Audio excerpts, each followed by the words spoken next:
Well, we met at SRP, which is where we work. He was a rotating engineer in my department. Started just as friends. When I first met her, it was at SRP. She had, I don't know exactly remember. One day, just some mysterious girl came into this cube, and she hadn't talked for a while. So I walked up and started talking to her because she didn't talk to anyone else. She stayed to herself. I asked him if he wanted to go get ice cream, and he said sure. And we got in his truck after work, and we went and drove to an ice cream place, and I had no intention to get ice cream. I just thought I was going to try to kiss him. So I'm in his truck, and he has this middle console that was dividing us, and I was sitting there talking to him, but at the same time trying to think, how am I going to lift this console up so that I can make the first move? So we get to the ice cream place, and I'm trying to stall, but he finally looks at me all weird, and he says, "Are we going to go get ice cream?" And I said, sure. So we went and got the ice cream that I never intended to get. So when we're done eating, we go back to his truck, and that middle console was still there, but I didn't want to go back to work yet. I wanted to still make my first move. So I told him I wanted some gum. So he pulls into a gas station to get me some gum, and he looks at me and says, "Aren't you gonna go inside and get the gum?" And I try to lift up the middle console, and I realized his golf clubs were holding it down, so I was making an idiot of myself, lifting up this middle console. And he asked me, "What are you doing?" And I said, "I don't know." So I ran inside and got the gum, and then we got back to work, and I was stalling, and he says, "Aren't you gonna go home?" And I said, "Do you want to make out?" And he looks at me for a minute and he says, "Won't that make things awkward at work?" We both started with no intentions of ever being dating. We both knew that it wouldn't work. I guess we thought it wouldn't work, but... But the next day we ended up going to the mall together, and he just totally flirted with me. We actually consider that kind of our first date, and while at the mall he took me into a jewelry store, and the girl asked if she could help with anything, and he says, "Yes, we're going to have her try on some rings." I just remember we did the Groupon thing for a while, so I had picked up a Groupon to go on a Segway because I thought it'd be fun. And one day he did just pick me up in the morning, totally surprised me, and we drive up to Tempe Town Lake, and there are Segways waiting. And I guess what made it the most interesting was that she was so fair game to it. She was excited to do it. She didn't think Segway, that sounds silly, I'm an adult. That one was definitely a fun one. Those things are so cool. I didn't know how easy it would be to just maneuver. We thought there were going to be little switches and gadgets and buttons to move them, but no, it's all just with your weight, and yeah, that's fun. We rode around, and I was around Tempe Town Lake, and it was just fun just to goof around with her on those things and be daredevils. And how can you be daredevils on a Segway, though? We just messed around on it. He's just always been really romantic with lots of unique random dates. We've done random Groupon dates like that are just fun to see her enthusiasm, and just her, as silly as they are, she has fun with them, our time that we spend together. I love that he can always make me laugh. Gets frustrating when I'm trying to be mad at him and he just won't let me. That's what I love most about him. He's always makes me happy, and even the little quirks in the relationship that drive me crazy just mean nothing compared to the way he makes me feel. The thing I admire most about Rachel is just her optimistic. Some people would coin me as a pessimist. I sometimes say realist, but she helps me find the silver lining in a lot of things, and just to don't worry about that. It's not a big deal. It's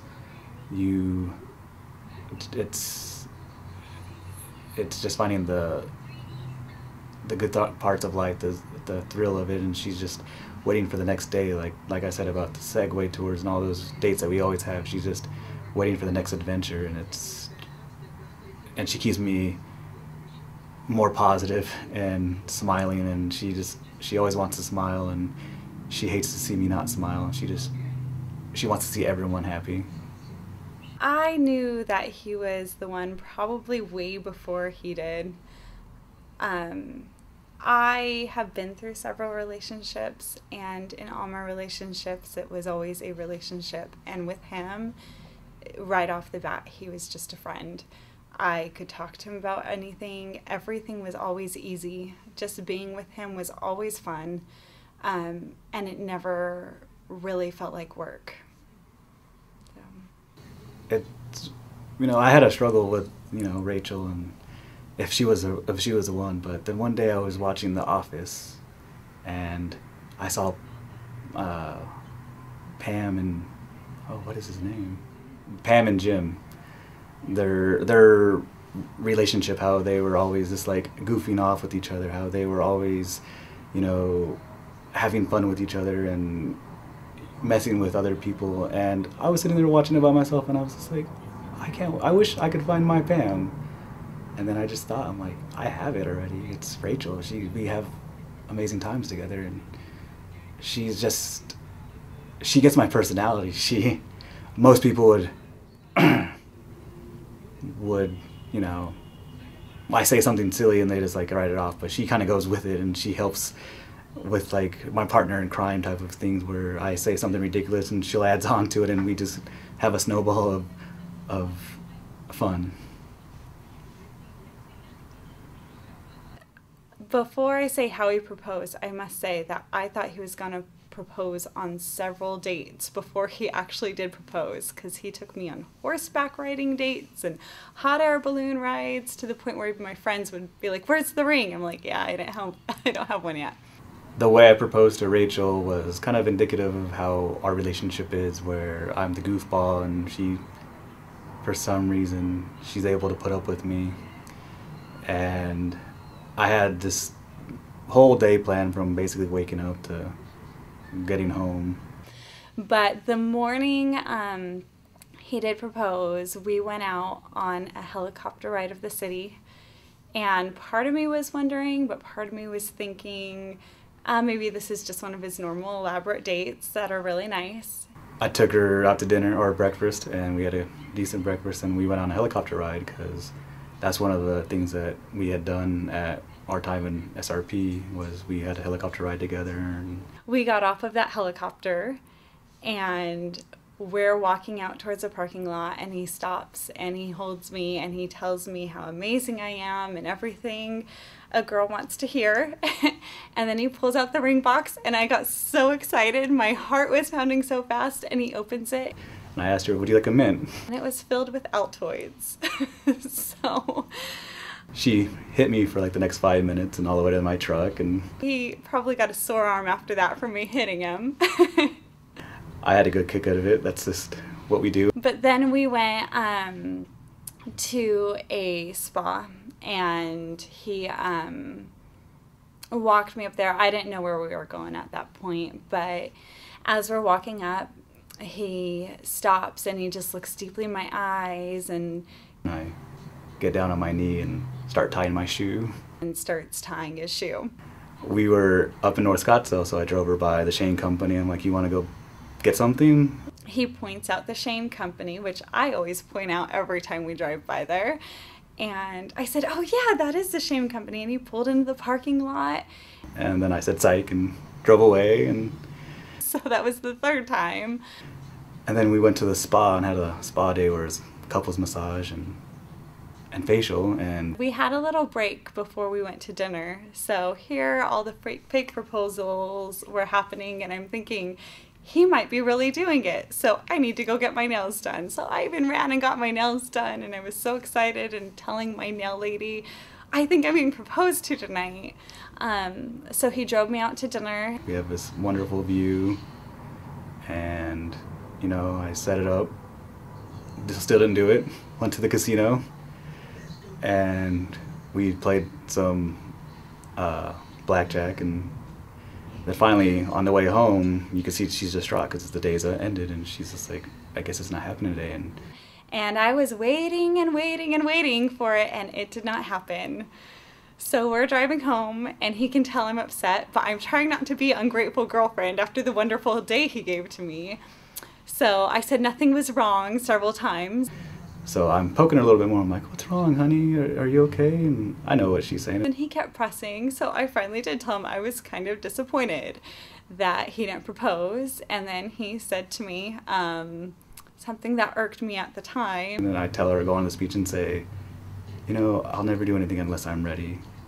If I'm ready, I'll do it. And kind of giving her that speech because I know what's happening later, and she's still, it's kind of feels like it's digging the nails in a little bit more for her. And then I'm never going to tell you anything I don't really mean and say something to you that I'm not ready for.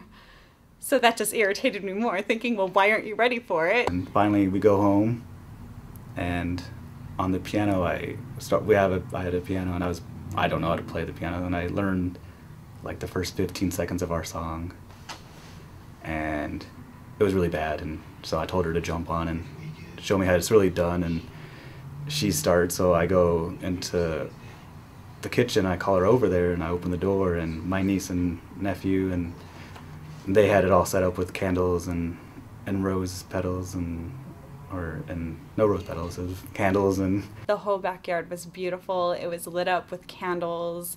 There was a heart-shaped candle on the ground, and he had his niece and nephew and their cousin out there with their instruments playing our song. Streamers around, decorated really pretty, and they started playing our song a little bit better, more professional. And then he stood me in the middle of the heart and got down on his knee and proposed to me and said a bunch of romantic stuff and cried too, so. And then there was a big heart in the center, and I got down on my knee and I told her the story, like, she's my best friend and I'm ready for it, and that was the first time I told her I loved her. So, probably one of the best nights of my life. What I want to tell Rachel is that she's my best friend, and I love her to death, and we've been through a lot, and, you know, most people probably don't have this much tension, or not tension, but just resistance in the first 2 years, but we've gone through it, we're stronger for it, and I just want her to be my partner in crime, and just to always have my back, and I'll have hers, and just want to be happy with her. Andre, I just want you to know how excited I am to start my life with you. I have so many wonderful memories over the past couple of years, and I can't wait to have many, many more with you. And I'm not gonna cry. And I just think we are gonna have all the happiness in the world.